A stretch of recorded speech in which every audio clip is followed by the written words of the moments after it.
Graça e paz, cara amiga, caro amigo que acompanha diariamente a nossa meditação sobre a Palavra de Deus no Santo Evangelho, neste sábado da 15ª semana do Tempo Comum.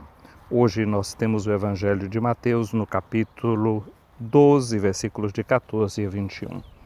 Nesses últimos dias estamos acompanhando Jesus que nos deu esse ensinamento: aprendei de mim que sou manso e humilde de coração.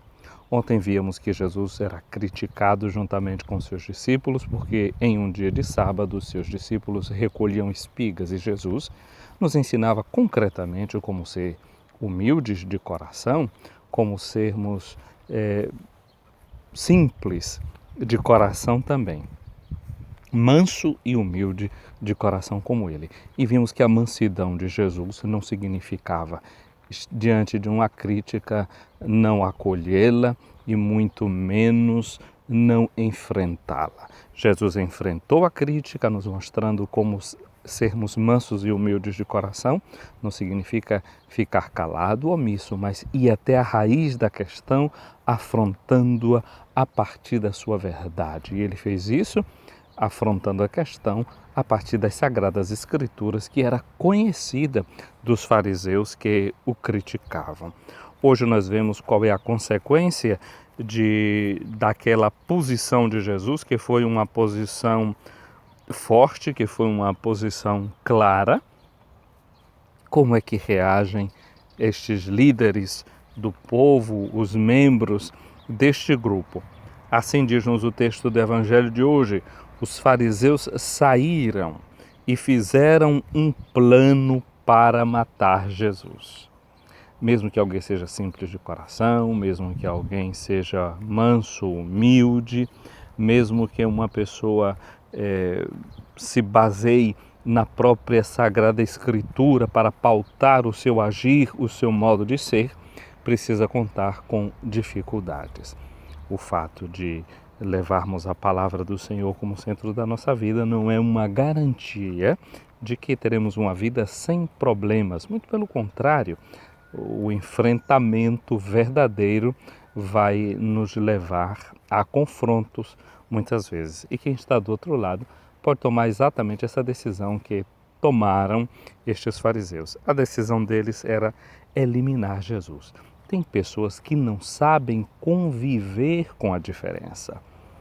Para conviver com a diferença, a única saída que eles têm é a retaliação, quando não a eliminação da pessoa. São atitudes que nós vemos muito presentes no mundo de hoje. No mundo que é cheio de competição, que é cheio de muita tensão que vai sendo alimentada dia a dia no nosso cotidiano.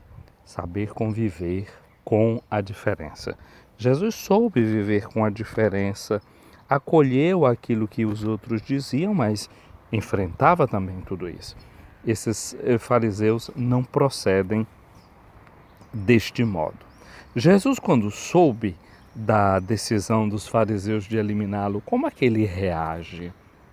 O Evangelho diz que Jesus retirou-se dali. É uma estratégia de defesa, de quem sabia que a sua hora ainda não havia chegado, então Jesus prefere retirar-se. Grandes multidões o seguiram, diz o evangelista Mateus, e Jesus, no meio daquela situação que se tinha retirado porque queriam matá-lo, o que é que ele faz? Ele continua ocupando-se das pessoas. Mateus diz que ele curou a todos. Jesus não ficou preocupado com ele mesmo, concentrado no seu problema. Ele buscou ter atenção e cuidado com os outros. Ele foi cuidar de todos, não de alguns. Cuidou de todos aqueles que, com necessidade, se dirigiram até ele. Mas Jesus também deu uma ordem: não dissessem quem ele era. Para quê? Para se cumprir aquilo que o profeta Isaías já tinha dito. E o que disse Isaías foi: eis o meu servo que escolhi, o meu amado, no qual coloco a minha afeição.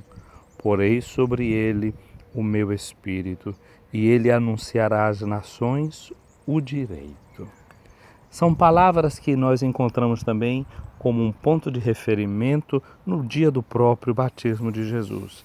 Este aqui é o meu servo, o meu amado, o meu escolhido. Palavras que também nós encontramos no próprio Monte Tabor, quando Jesus é transfigurado.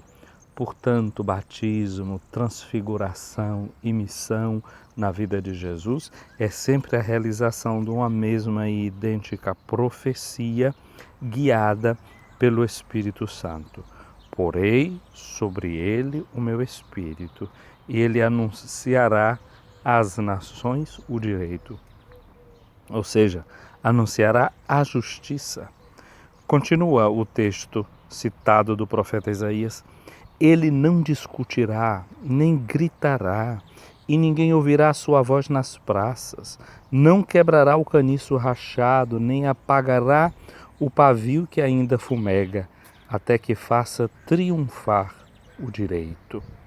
Em seu nome, as nações depositarão a sua esperança. Nós estamos diante de Jesus, diante deste no qual nós podemos depositar a nossa esperança, porque ele é manso e é humilde de coração. Ele não destrói aquela possibilidade de transformação que existe. A cana rachada ele não quebrará. O pavio que ainda está fumegando, ele não apagará. Deixará crescer aquela possibilidade de transformação, aquela possibilidade de conversão. Quantas vezes nós pensamos diante de certas pessoas e das suas atitudes, que são pessoas que não têm mais jeito, que não têm mais recuperação. Não é esse o estilo de Jesus. O estilo de Jesus é aquele estilo da oportunidade que é dada. Assim, por exemplo, foi feito com Saulo, que perseguia a comunidade dos cristãos. E Jesus o intercepta no caminho de Damasco e ele se transforma de Saulo em Paulo. Assim aconteceu com Pedro, que o negou por 3 vezes. Assim aconteceu com Tomé, que duvidou daquilo que a comunidade lhe dizia. O pavio que ainda fumega, ele não apaga. A cana que está rachada, ele não quebra. E você? Está também aprendendo com Jesus da sua mansidão, do seu estilo de acolhimento e de dar esperança? Em quem no dia de hoje você pode infundir a esperança? Ou o que você pode fazer para reacender a sua esperança em você mesmo, como Jesus faz, dando sempre a oportunidade a cada uma e a cada um de nós de retomar a própria vida, de retomar a própria existência. Hoje é sábado, é uma semana que se conclui. E como é bom diante desta semana que se conclui, saber que em Jesus nós podemos depositar a nossa esperança. A esperança de que dias novos podem vir, se nós de fato assumirmos também uma posição que seja nova, uma atitude que seja nova. É disso que nós precisamos, uma atitude que seja sempre encorajadora das nossas melhores possibilidades. Minha amiga, meu amigo, um dia abençoado para você. Um feliz sábado.